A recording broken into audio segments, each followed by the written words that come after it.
$14.7 million. That was the price tag attached to Prince Harry and Meghan Markle's Montecito estate when they purchased it in 2020.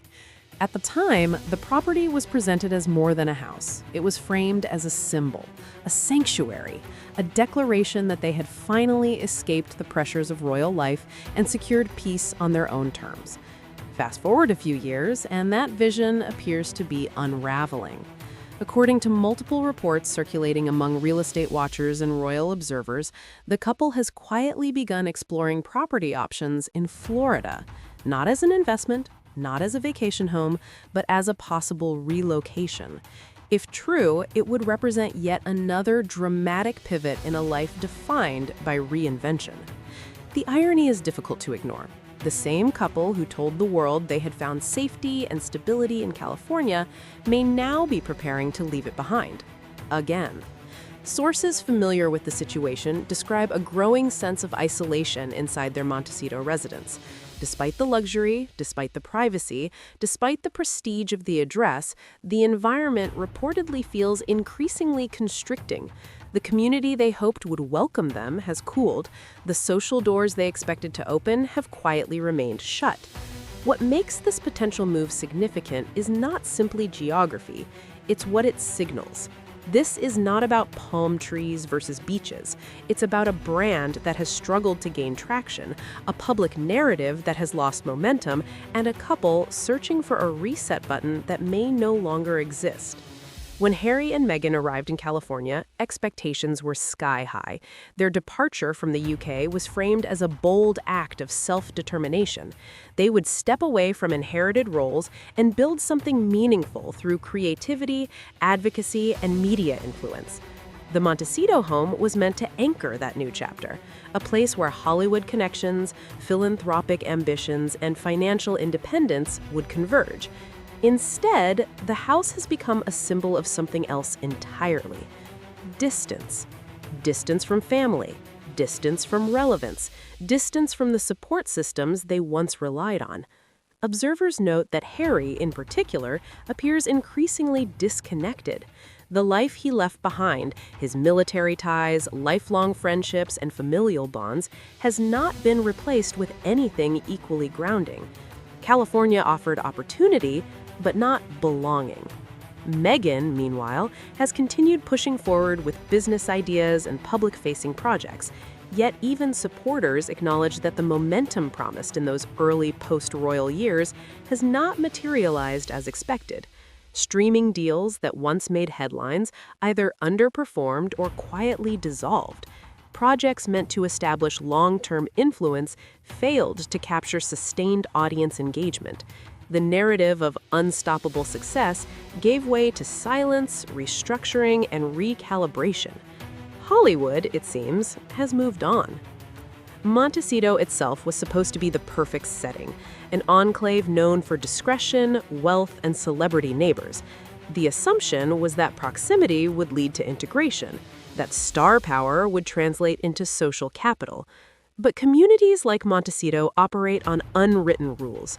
Privacy is valued, drama is not, and relationships are built slowly, not announced loudly. Reports suggest that the couple never truly integrated into the local social fabric. Neighbors remained polite but distant. Invitations were limited, connections faded rather than deepened. For Harry, this isolation has reportedly been difficult. Witnesses have described seeing him alone in public settings, appearing subdued and detached. Whether fair or not, the contrast between the vibrant public figure he once was and the man seen now has fueled speculation about regret. Professionally, the setbacks have compounded the pressure. The collapse of high-profile partnerships damaged credibility within the entertainment industry. Executives are risk-averse by nature, and once a reputation for difficulty or underperformance sets in, doors close quietly but firmly. The couple's remaining projects have struggled to recapture the optimism of their early announcements. Even when content is released, public response has been muted. In an industry driven by attention, indifference is more dangerous than criticism. Against this backdrop, Florida begins to make sense, strategically, if not emotionally. Florida offers financial advantages that California does not. No state income tax, lower long-term costs. For a household maintaining extensive security, staff, and property expenses, those differences are significant. But money is only part of the equation. Florida also represents access to a different kind of elite society, less entertainment-driven, more business-focused, more impressed by titles and lineage than by streaming metrics. In places like Palm Beach, old money still carries weight. Heritage matters. Royal connections still open doors. For Meghan, this could represent a new ladder to climb, one not dependent on Hollywood approval. For Harry, it would mean leaning into his identity as a royal figure rather than a media personality. Yet this pivot carries serious implications. A move to Florida would not just be a lifestyle change, it would signal a shift in alignment, socially, culturally, and potentially politically. The circles most accessible there differ dramatically from those they've previously courted. Palace insiders reportedly view this possibility with concern, not because of real estate, but because of optics.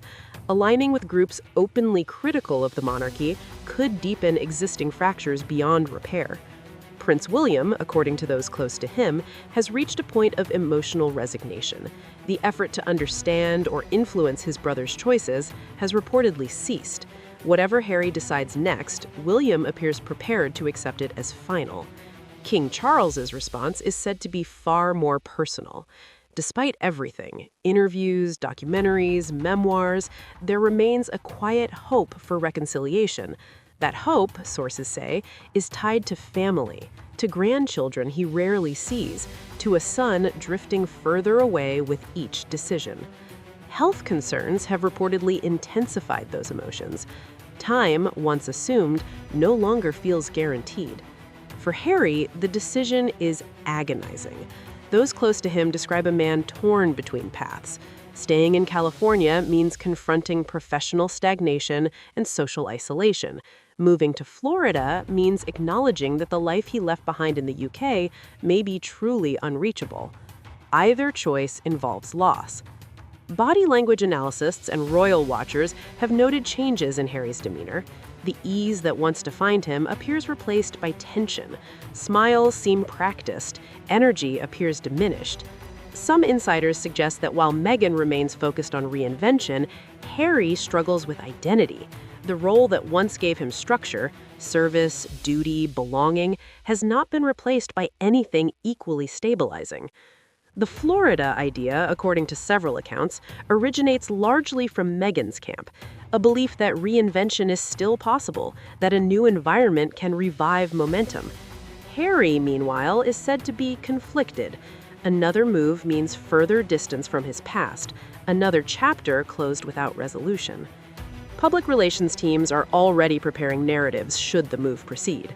Stories about family values, better environments for children, new opportunities, fresh starts. But beneath the spin lies a harsher truth. This would not be a step forward. It would be an admission that the California dream failed, that the promises made during their exit did not materialize, that the life envisioned outside the monarchy proved far more complex than anticipated.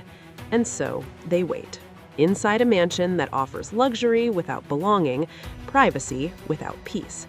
The question now is not whether they will move, but what that move represents.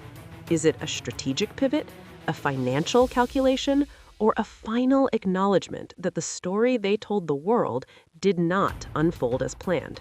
For Prince Harry, the answer may define the rest of his life. Yet beyond strategy and speculation, there is a dimension to this unfolding story. It is the human cost of constant reinvention. Each move, each rebrand, each carefully managed pivot leaves emotional residue. Relationships thin, trust erodes. Stability becomes theoretical rather than lived. Friends who once offered discretion now offer distance. Allies who once defended decisions now remain silent. This is not cruelty, it is fatigue. In elite circles, loyalty depends on predictability. Harry and Meghan have become unpredictable. For Harry, the strain appears cumulative. Former colleagues describe a man who once thrived on structure, now adrift without it. Military service gave him identity. Royal duty gave him rhythm. Litigation, interviews, and strategy meetings do not replace that sense of purpose. They merely fill time. Meghan, by contrast, is described as relentlessly forward-facing. Where others see setbacks, she sees misalignment. Where critics see rejection, she sees proof that the environment was wrong, not the vision. This mindset fuels persistence, but it also prevents reckoning. A Florida relocation would not resolve this tension. It would amplify it. New circles would bring new expectations. New allies would demand returns. The pressure to perform, persuade, and produce would not disappear. It would simply change shape. What remains unresolved is whether either of them is willing to pause. Not pivot, not reposition, pause. To accept limits, to acknowledge losses, to mourn what cannot be recovered. Because some things cannot be rebuilt once publicly dismantled. Family trust, institutional belonging, a sense of inherited place. The tragedy, if there is one, is not financial or reputational. It is existential. A prince searching for relevance, a duchess searching for validation, both searching for certainty in a world that no longer offers it on inherited terms. Where they land next may matter less than why they keep leaving.